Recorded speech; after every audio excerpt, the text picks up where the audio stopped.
오늘 하나님의 말씀은 시편 148편 1절에서 14절까지 말씀입니다. 이 말씀으로 피조계의 찬양 이런 제목으로 말씀을 나누겠습니다. 우리는 우주 만물이 하나님이 만드셨다는 것을 다 알고 있습니다. 또 그렇게 믿고 있습니다. 만물이 태양을 따르는 모습만 봐도 하나님이 만드셨다라는 것을 느낄 수 있습니다. 사람이 말하는 소위 대자연에 나가보면 그들이 하나님을 찬양하는 모습을 느낄 수 있습니다. 그 오묘하게 만들어진 산천들이 절로 있었다라는 것은 막연한 말이고 하나님이 그것을 만드셨고 그리고 말씀하시기를 보기 좋았더라. 참으로 하나님 보기에 좋았더라라고 말씀하듯이 그 아름다운 경관에 가보면 정말 어떻게 하나님이 이렇게 만드셨을까 감탄이 절로 나옵니다. 그런데 그 만물들이 우리는 모르지만은 하나님이 나를 이렇게 만들었으므로 매일매일 그들은 하나님을 찬양하고 있다라고 사실입니다. 그런데 유독 하나님을 찬양 안 하는 것이 바로 하나님의 영을 가졌다고 하는 인간들, 하나님을 찬양하지 않고 있습니다. 그래서 오늘은 시편 148편을 통해 가지고 피조계의 찬양들을 살펴보면서 오늘날 예수 그리스도를 믿고 구원받은 사람들이 매일매일 하나님을 찬양하는 가운데서 삶을 살아가는 그런 은혜로운 하루하루가 되는 복된 성도들이 되기를 바랍니다. 아멘. 이 피조계의 찬양을 보면 첫째가 천군 천사의 찬양을 볼 수 있습니다. 1절에서 2절의 말씀인데 할렐루야 하늘에서 여호와를 찬양하며 높은 데서 찬양할지어다. 그의 모든 사자여 찬양하면 모든 군대여 찬양할지어다 라는 말씀으로 시작합니다. 이 만물이 하나님을 찬양할 수밖에 없는 것은 그것들이 하나님의 지음을 받은 것들이기 때문입니다. 천군 천사 하나님의 쓰임을 받는 그러기 때문에 그들은 하나님을 찬양할 수밖에 없습니다. 시편 103편 20절에서 21절의 말씀 보면 능력이 있어 여호와의 말씀을 이루며 그 말씀의 소리를 듣는 너의 천사여 여호와를 송축하라. 여호와를 봉사하면 그 뜻을 행하는 너의 모든 천군이여 여호와를 송축하라 라는 말씀이 있습니다. 모든 천사가 누구를 송축해야 돼요? 여호와를 송축해야 됩니다. 그런데 천사 중에 마귀가 된 자들이 있습니다. 우리는 그 루시퍼 천사라고 합니다. 하나님을 찬양해야 될 천사가 하나님을 찬양하지 아니하고 아니 나와 하나님이 뭐가 다른데 왜 하나님만 찬양받아야지 나도 좀 찬양받았으면 좋겠다. 그래서 그것도 마음으로 생각한 거예요. 하나님이기 때문에 요놈 봐라. 그래서 하나님이 그를 쫓아버립니다. 옆에 둬서는 안 되겠구나. 그래서 그가 마귀가 됐어요. 에스겔 보게 되면 두로왕으로 기사에 나오는 그 모습을 보게 됩니다. 지음을 받을 때 완벽하게 지음을 받고 덮는 그릇이었다라고 표현합니다. 그래서 뿌리가 드러났어요. 그때로부터 마귀는 인간을 유혹해서 야, 너희들이 왜 하나님을 찬양해? 너희들이 하나님이야. 그래서 인간이 스스로 찬양을 받도록 마귀가 유혹해가지고 사람들은 권력이 좀 크게 가지게 되면 또 다른 사람이 가지지 못한 많은 물질을 가지게 되면 스스로 생각합니다. 내가 누구보다 못한데 그래서 찬양받으려고 하는 것들입니다. 그러나 실상은 피조계는 누구를 찬양해야 됩니까? 하나님을 찬양해야 됩니다. 누가복음 2장 13절 14절의 말씀 보면 홀련히 허란 천군이 그 천사와 함께 있어 하나님을 찬송하여 가로되 지극히 높은 곳에는 하나님께 영광이요 땅에서는 기뻐하심을 입은 사람들 중에 평화로다라는 말씀입니다. 예수님의 태어난 소식이 전파되면서 하늘에서 그 찬양의 소리, 천사들이 천군의 찬양. 왜 예수님이 탄생을 찬양하느냐? 그 원인은 예수님이 뭐하러 오셨어요? 죄인을 구원하러 오셨어요. 그거는 한 부분이고 예수님이 오신 것은 마귀를 멸하러 왔습니다. 마귀가 없어야 죄가 없는 거예요. 마귀가 있는 한 늘 유혹해서 죄를 짓게 합니다. 그래서 예수님은 이 땅에 누구를 멸하러 왔다고요? 마귀를 멸하러 오셨다. 그러므로 천군 천사가 찬양하게 되어 있습니다. 마귀를 멸하려면 뭐 하려고 온 거예요? 싸우려고 온 거 아닙니까? 그래서 예수님은 나는 십자가로 이겼느니라 하고 말씀합니다. 이겼다는 게 뭐예요? 싸워서 이긴 거예요. 근데 세상 사람들이 생각하는 것처럼 칼과 창으로 싸운 것이 아니라 그는 십자가를 짐으로 그래서 부활해서 이긴 거예요. 사망의 권세를 누가 가지고 있었어요?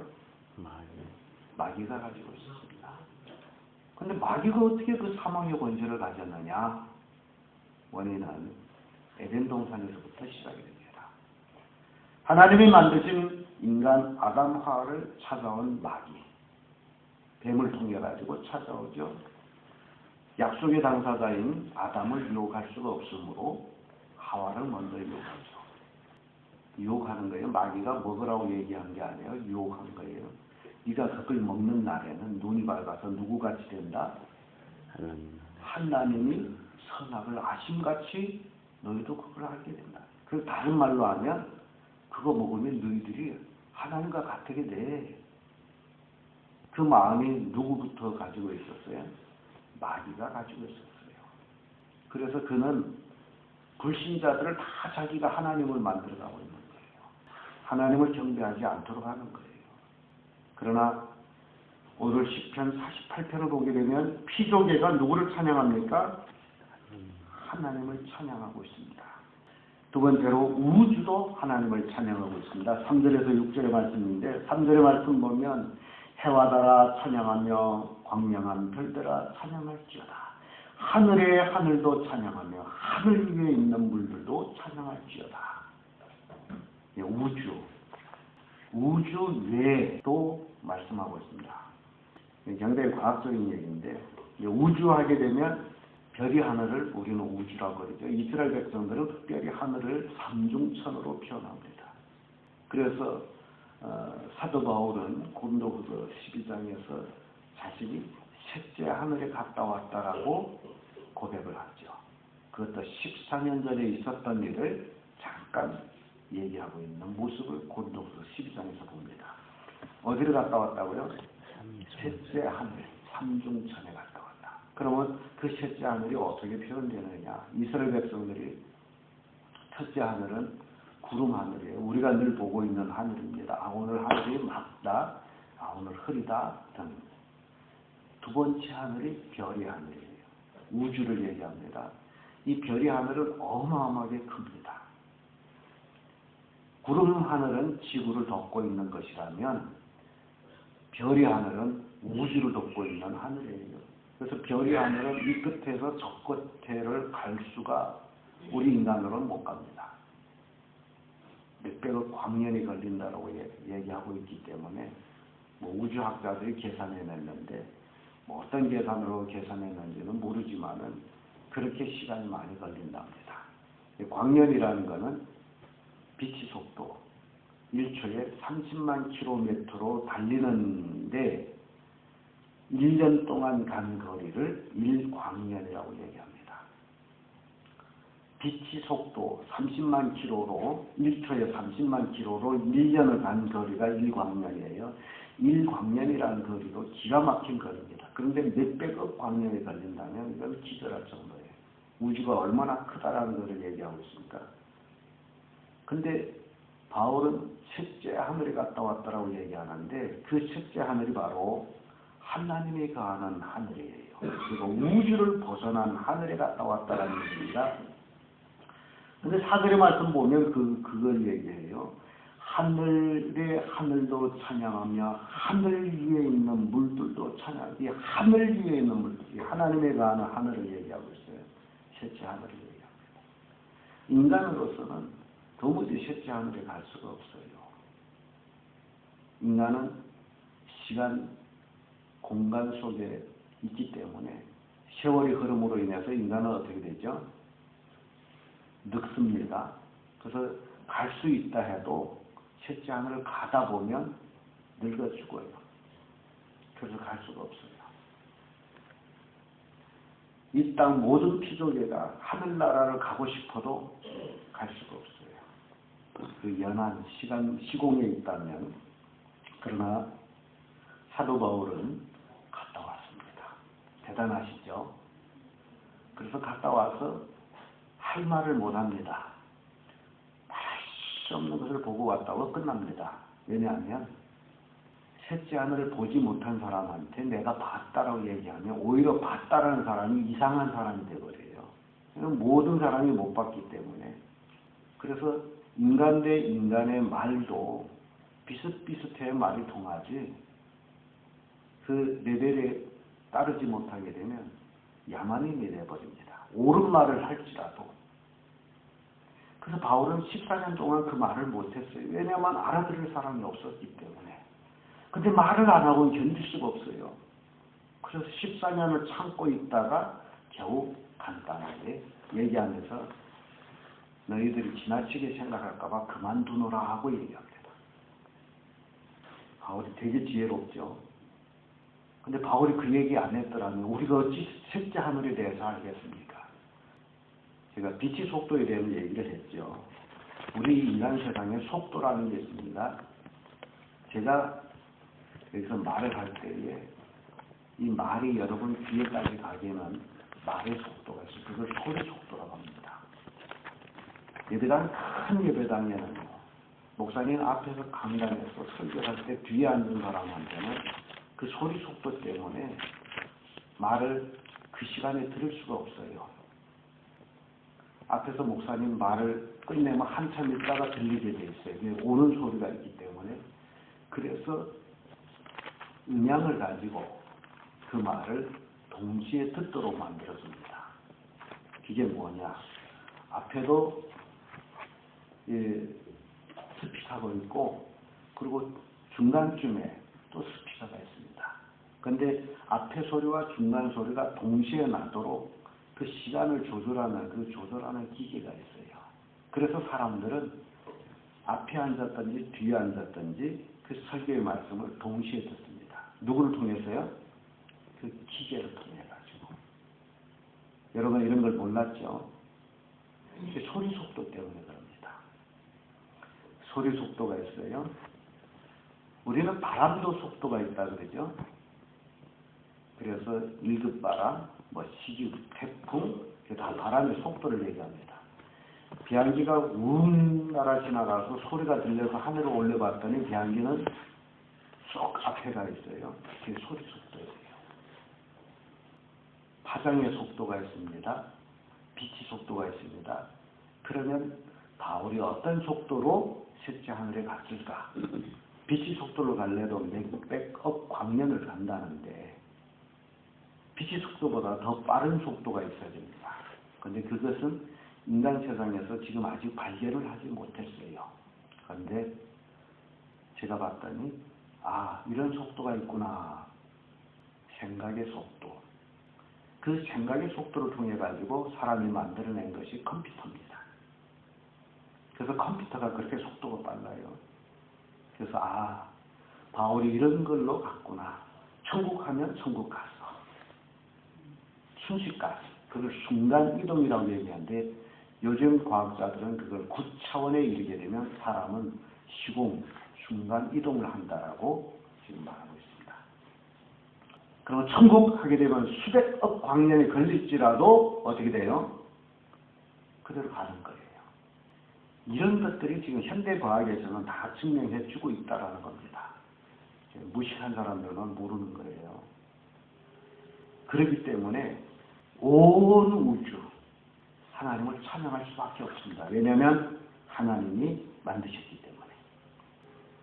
5절의 말씀 보면 그것들이 여호와 이름을 찬양할 것은 저가 명하심에 뭘 받았다 그러죠? 지음을 받았습니다. 그러니까 피조계는 조물주인 하나님을 찬양할 수밖에 없다는 겁니다. 우리가 누구예요? 하나님의 피조물이 아닙니까? 하나님이 우리를 만드신 걸 믿죠. 하나님께서 나에게 생명과 호흡과 음식을 주지 않는다면 나는 살 수 있습니까? 없어요. 하나님을 떠나서는 인간이 살 수가 없습니다. 그렇기 때문에 우리는 매일같이 누구를 찬양해야 됩니까? 하나님을 찬양해야 돼요. 내 능력을 찬양하는 게 아니라 나를 만드시고 나를 구원해 주신 예수 그리스도를 통한 하나님을 찬양하는 우리의 삶이 되어야 됩니다. 느헤미야 9장 6절에 보면 오직 주는 여호와시라 하늘과 하늘들이 하늘과 이를 성신과 땅과 땅의 만물과 바다와 그 가운데 모든 것을 지으시고 다 보존하시오니 모든 천궁이 주께 경배하나이다. 모든 것이 주께 경배해요. 유독 주를 경배 안 하는 것이 누구라 그랬어요? 사람이에요, 사람. 하나님이 가장 귀하게 만들고 영을 준 사람들이 마귀의 유혹을 받아서 찬양하는 겁니다. 신명기 10장 14절에 하늘과 모든 하늘의 하늘과 땅과 그 위의 만물은 본래 내 하나님 여호와께 속한 것이로되 라는 말씀입니다. 모든 만물은 하나님께 속한 것이에요. 그 만물을 다스릴 권한을 사람에게 주었는데 사람이 마귀의 유혹을 받아가지고 죄를 지음으로 결국 그 권한을 누구한테 뺏겼어요? 마귀한테 뺏겼어요. 우리 조상 아담 하와의 죄로 인해서 그 권한을 뺏겨버린 거예요. 그래서 예수님이 이 땅에 오신 것은 그 권한을 뺏으러 온 거예요.